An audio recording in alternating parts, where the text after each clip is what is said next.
Good morning, everyone. As every American knows, our country faces an unprecedented border crisis. Since Joe Biden was sworn into office, our borders have been overrun by a record number of illegal immigrants, the direct product of the Biden administration's failed open border policies. We know that fentanyl is the leading cause of death for adults aged 18 to 45. This catastrophic border crisis is a national security crisis, an economic crisis, and a humanitarian crisis. Every district is a border district. Every state is a border state. In fact, in my home district in northern New York, we have seen an over 800% increase in illegal crossings in the past year in the Swanton sector. And with Title 42 set to expire tomorrow, Border Patrol officers are reporting an unprecedented surge at our southern border, totaling over 26,000 migrant apprehensions in just 72 hours. This is unsustainable. And as Joe Biden continues to fail the American people, House Republicans are committed to solving this issue with the Secure the Border Act, which will finish the wall, advance border technology, and support our brave Border Patrol agents. And it will deliver on a key pillar of our commitment to America, a nation that is safe. And as we have done each week, I'm proud to highlight two of our freshmen newly elected members, both from the state of Texas, and both who are going to discuss the importance of the Secure the Border bill that we will pass this week. I'm going to first turn it over to Congressman Latrell from Texas 8th District. Oh, great. Good morning, and Chairman, thank you so much. My name is Latrell. I'm from the 8th District of Texas, which sits just above Houston, and my district is actually the landing zone for the flood of illegal immigrants coming across the border. Now, this bill that we're pushing out and we're going to be voting on tomorrow is great. I'd like to thank Chairman Green for his hard work and the committee itself. It's a step in the right direction. In my district alone, the fentanyl deaths are categorically increasing every single year. That's a bad thing. We are seeing a surge of illegal immigrants landing in our district. We have a neighborhood in my district of 50,000 illegal immigrants. That has to stop. Tomorrow, when Title 42 ends, I'm talking with family members and friends that work in CBP, and they are extremely concerned because you have to realize there's been over 5 million illegal immigrants crossed this. That's more than the state of Louisiana and Mississippi's population combined. That's North Dakota, South Dakota, and Nebraska combined. We could create an entirely new state on just illegal immigrants that have come across the border. That has to stop. It is cratering the infrastructure at our southern border, and this bill addresses that appropriately. And with that, I'll pass it off to Ms. Monica de la Cruz. Good morning, everyone. I'm Congresswoman Monica de la Cruz, and my district lies in the southernmost tip of Texas, including McAllen, Texas, which will very quickly become ground zero for the illegal immigration that will really surge and come to a surge after Title 42 is lifted. I want you all to understand that this district has one of the most Hispanic counties in the entire nation. We are concerned. I'm a mother of 2 children. I live in the district, and I'm concerned about the amount of fentanyl that's coming through. I'm concerned about the inhumane treatment by the Biden administration and his failed border policies on the immigrants that have been coming through. Between April 16th and April 30th, we had 30,000 illegal immigrants cross through the RGV sector. 30,000, 20,000 of those assigned to Brownsville, Texas. My sources in the Mexico area tell me that between Matamoros and Reynosa, we have 50,000 illegal immigrants waiting to cross our border the moment Title 42 is lifted. The Biden administration has failed the American people. He has failed our Border Patrol agents. He has failed our border communities, and he has failed America with his open border policy. But the GOP here will pass this week H.R. 2, which will put order on the border and finally secure our borders and bring our immigrants in a humane manner. Thank you. We will now hear from our Majority Leader, Steve Scalise. Thank you, Elise. Americans around the country have seen month after month the crisis at the border get worse. And they've been looking to this administration and calling on this administration to do their job and secure America's border. But they failed time and time again when we pressed the Biden administration to take basic steps to secure America's border. They've refused to acknowledge the problem, let alone to address the problem.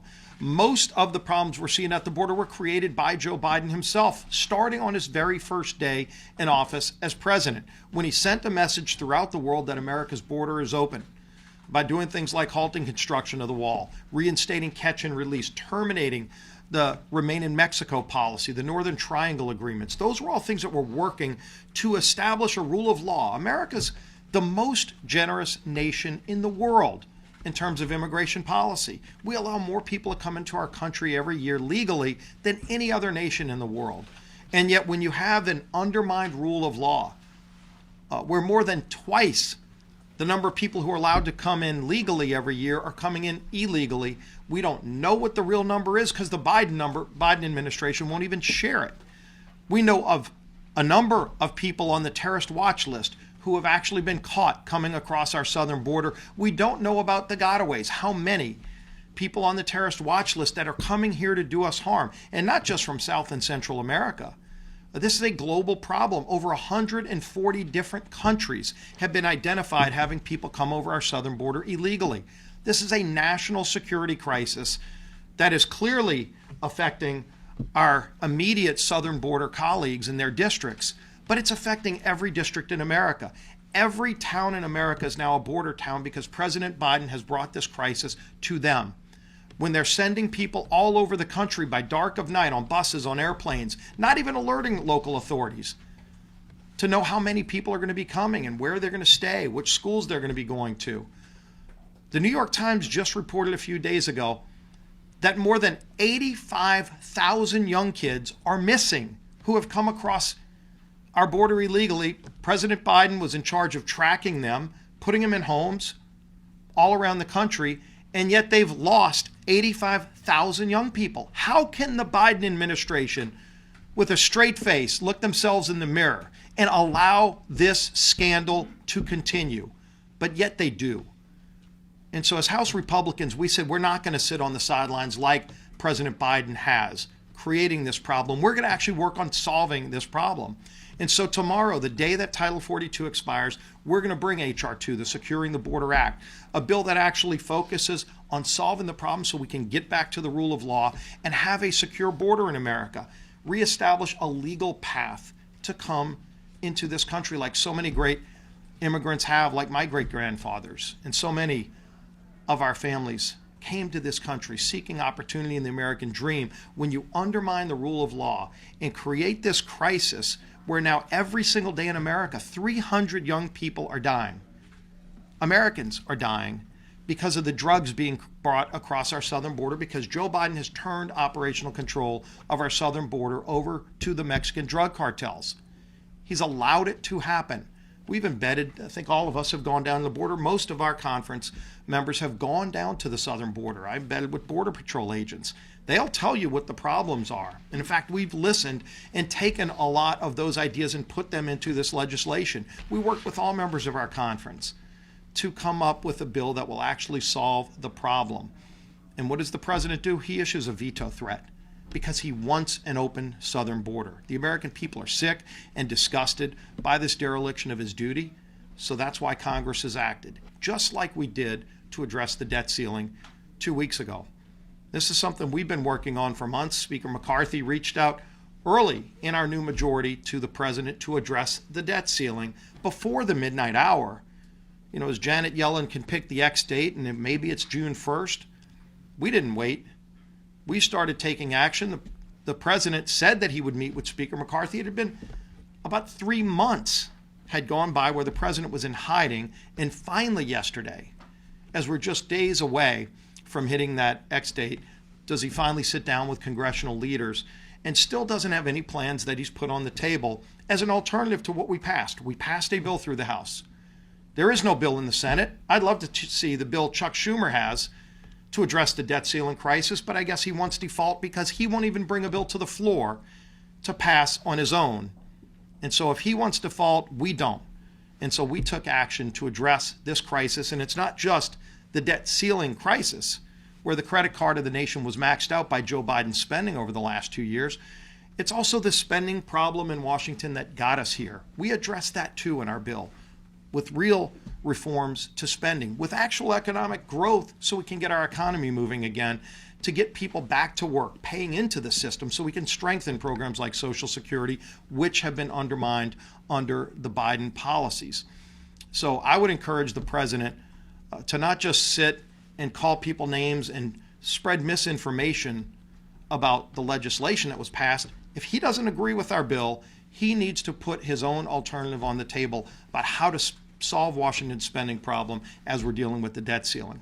With that, we'll be happy to take questions. Another bill you guys have up on the floor this week is about extending statute of limitations on pandemic unemployment benefit fraud. George Santos has been indicted. One of his indictments is for unemployment benefit fraud. Does that undermine the message you're trying to send with that bill? And then also, given all those indictments of Mr. Santos, a question for you and Chairwoman Stefanik is, should he resign? So first of all, in regard to George Santos, he was already removed from all of his committees. There is a legal process. The charges just came out. We just saw some of them this morning. And so in America, there's a presumption of innocence, but they're serious charges. He's going to have to go through the legal process. But we're going to continue to work to root out fraud. And there's lots of it. And we're talking about tens, if not hundreds of billions of dollars in fraud in many federal programs. We've pointed this out. I mean, they're not even checking Social Security numbers. So you've got reports of people even in foreign countries getting taxpayer money for things that should be only available to Americans who are coming on hard times, not to go to drug cartels or to people that just want to bilk the system. And so I hope Democrats will support us in rooting out fraud. They haven't shown an interest in it so far, but we're going to bring legislation to continue. Does it undermine the message that you're trying to send with this bill, though, with this indictment of one of your... Obviously, he's going to have to face the charges that he has. Again, he's got a presumption of innocence, but that court process is going to play itself out. But he's already been removed from all of his committees. And I don't know if anybody else has. Sure, I just want to add to that. As I've said from the very beginning on questions on this subject, this legal process is going to play itself out. Unfortunately, this is not the first time a member of Congress from either party has been indicted. There are a set of rules, and as the majority leader stated, he voluntarily had stepped down from his committees. We are committed to making sure that we root out any fraud when it comes to unemployment pandemic assistance, and we're working to have support from our conference, and it's good policy, and we urge the Democrats to vote in support of it. Yes, in the back. Thank you so much. The NDAA markups were supposed to start this week. Republicans on the committee postponed them indefinitely. Is this related to the debt ceiling debate? And if not, do you know what's going on there, why the delay was enacted? Yeah, right now as the debt ceiling negotiations are going on, if you even want to call them negotiations, again, we've passed a bill to address the debt ceiling. One of the things that we included was reestablishing what the amount of spending should be in Washington. We bring it back to what it was pre-pandemic.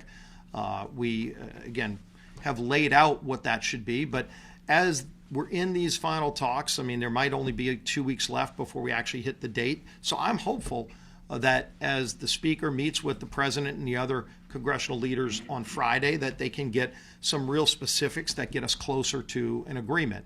And so for now, we're going to wait and see how that process plays out before starting the NDAA. But we've already been doing work on what those policies would look like on a National Defense Authorization Act. Can I say as a task member? Oh wait, I'm sorry. Yeah. I just want to say, since I am on the House Armed Services Committee, we've been working diligently at the subcommittee level and full committee level, and just as the majority leader said, we will be prepared to pass a robust NDAA. So when you talk about indefinitely, the NDAA is the one bill that every single year we've been able to deliver and pass, certainly since I've been in Congress, but for decades. Speaker McCarthy scheduled an event later today.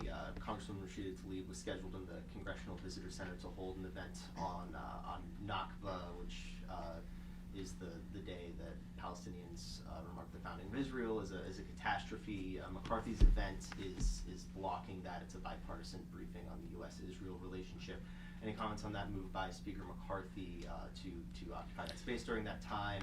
and then on the fact that Scalise was holding that event in the first place. Well, the party in the majority is able to hold hearings and meetings, and I applaud Speaker McCarthy for holding a briefing for members to celebrate the 75th anniversary of Israel. America was, I think, the very first country to recognize Israel as a Jewish state. We've been such tight allies throughout their existence, and we've seen attacks and growing anti-Semitism even here in Congress, and we've been very vocal speaking out against any anti-Semitism.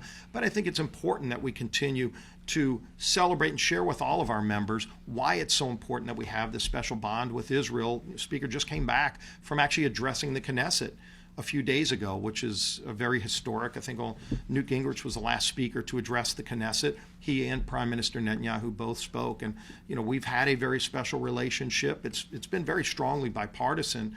Obviously you've got some elements of the Democrat Party who have become vocal against Israel.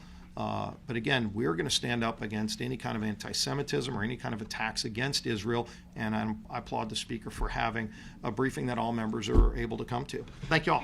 See you on the floor.